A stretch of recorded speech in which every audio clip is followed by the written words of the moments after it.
Hi guys, take 3 na to na video ko. Hindi na tutuloy.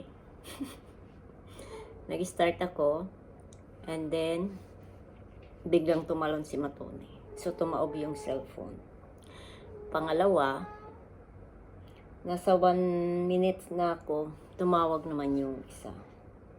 So today yung flight niya is papuntang Romania. Kaya in-stop ko yung video. Sino naman to?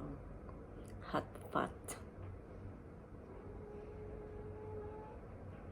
So anyway guys, may breast chicken ako dito. Ito para kay Matone tsaka kay Monmon. Habang ako ay nagkakape.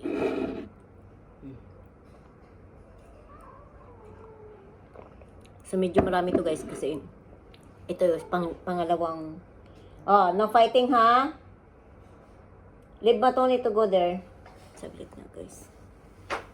Yung damit ko mga double-double, pasensyahan nyo na ako. Para kung malamig kasi din sa akin guys. Kiss mo na ang lablab mo. Bihib-bihib yan. Lablab namin to. Pati sinunod. Uy! Hindi mo awayin si Matone. It's your brother. Ikaw ay ate ka. Leave Matone there. Huwag mo awayin yan. Hindi pa natin napalinisan yung bintana natin. Lagi na lang nakakalimutan. Nahihiya man kasi ako magpalinis ng bintana. Kasi parang feeling ko, madam. Siyempre magbabayad naman ako, pero gusto ko ako na lang. Kaya minsan gusto ko man magpaano. Parang nahihiya man kasi ako. So anyway guys, ayan. Bale, dalawang klase to guys kasi isisipirit ko kasi baka hindi na naman magustuhan ni Matone. Sure ako si Monmon, magugustuhan niya to. Si Matone kasi nag-try na ako nito noon, ayaw ni Matone. So, isisiperate ko yung i-steam ko lang, tapos siperate ko yung lalagyan ko ng kalabasa. So, itatry natin ulit. Nagluluto din ako kay Matone kasi hipo naman. Oh, no! Ando na naman sa gilid. Monmon! Naku, hinawakan yung buntot ng isa. Steam lang, tapos hipon. Ganun lang yung mga niluluto ko kay Matone. Pero hindi marami. Kasi ano lang siya, yung parang papak-papak pa. Yung hipon gusto-gusto ni Matone.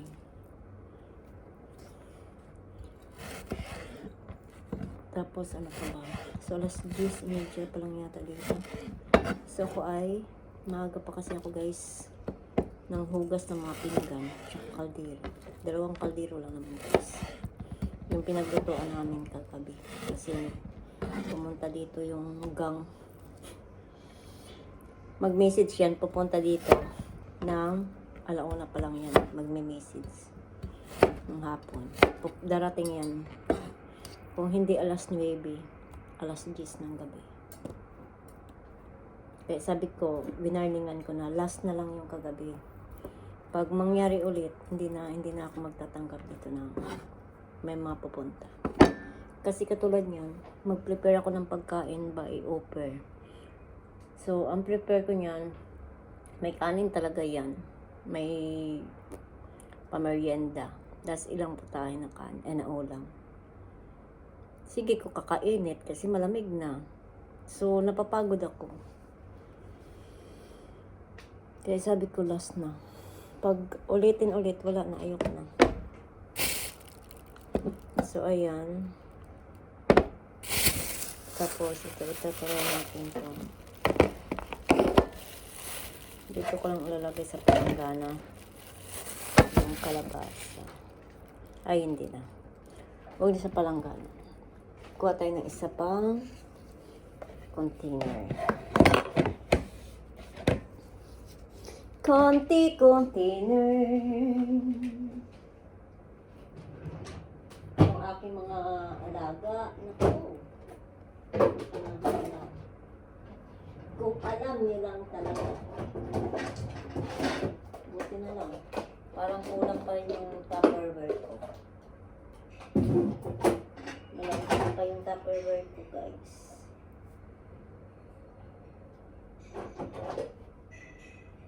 Hugasan ko.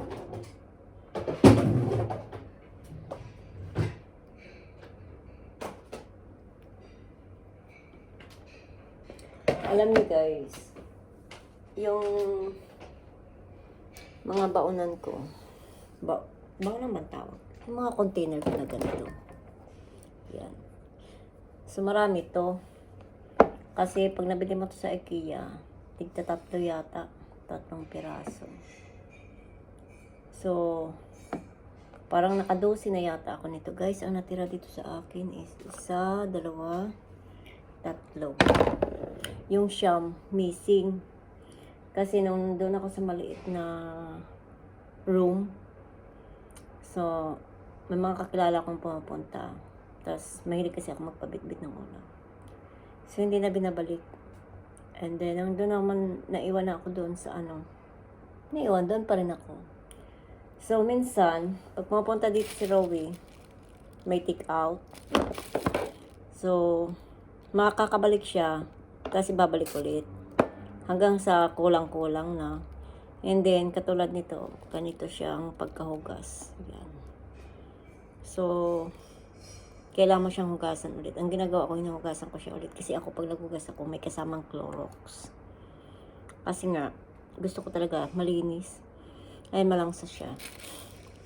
So, pero okay lang. Kasi, ilalagay ko naman to. At hugasan ko pa naman. Kaya ito na lang, instead na palanggana, ito na lang para mahugasan ko siya. Kaya minsan, ang hiram-hiram ba?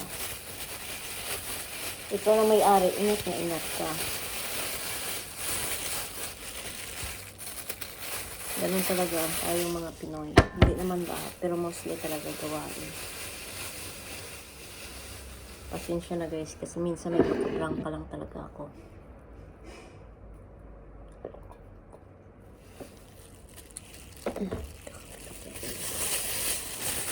Tapi-tapi is life kasi. Mga alaga ko, buti ko itong mga alaga. Uy, nanonood yung mga love-love namin na yan. Oh, opo, nandun pala nanonood. Sus, nanonood pala ang tuti ko. Sweet yan si Matoni, guys. Never talaga yan siya mga away. Ito na yung sing-sing ko, oh. Nangitim sa kurok. Sa kuroks. Ay! See? Taran. Nangitim sa kuroks, guys, yung ko. Tag dito. Sing-sing. Pero mabalik man yan sa dati. Ang tagal na ng kutsilyo nito. 2015 pa to. Hanggang ngayon. Diba? Imagine nyo yun. Yung kutsilyo ko. 2015 pa to. Ang mga kasamahan nito, pinadala ko na sa Pinas. Pero ito iniwan ko. Pati yung fridge. Sa bahay, nakailang fridge na yata. Nakailan. Mula 2015, parang nakadalawa na. Ako dito, isa pa rin. Wala pa rin siya damage. Malinis pa din siya. As in. Balatan lang natin. Nakikita na naman ito ng isa na naglagay na naman ako ng... Don't worry, mahal. Gana si Perry. Ayaw niya kasi ayaw doon ito si Matoni. We will try for Moon.